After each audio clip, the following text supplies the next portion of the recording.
حضرت نوح علیہ السلام کی حیات مبارکہ کے بارے میں کشتی کا طوفان حصہ نمبر 7۔ پھر یہ لوگ کشتی میں رہے۔ اللہ تعالیٰ نے اس کشتی کا منہ مکہ مکرمہ کی طرف کر دیا۔ پھر وہ 40 دن تک بیت اللہ شریف کا طواف کرتی رہی۔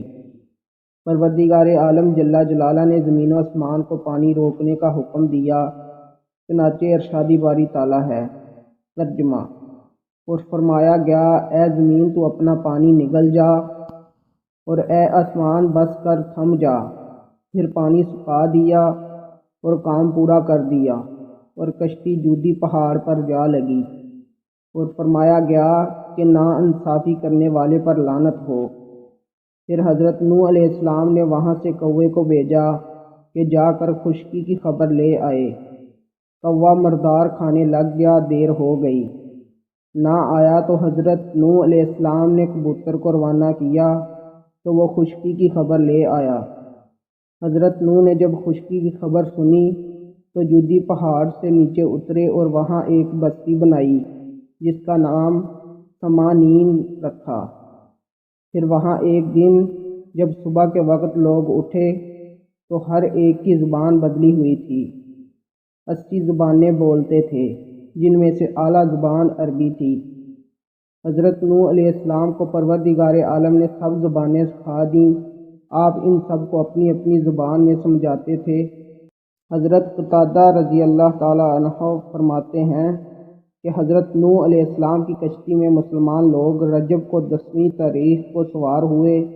کشتی مشرق و مغرب میں پھرتی رہی، 6 مہینے تک جودی پہاڑ تک ٹھہری رہی۔ پھر محرم کے مہینے میں عاشوراء کے دن لوگ اس سے اترے۔ اس دن لوگوں نے روزہ رکھا۔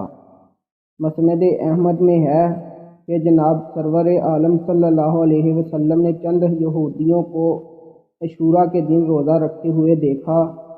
پھر دریافت فرمایا کہ اس دن تم روزہ کیوں رکھتے ہو؟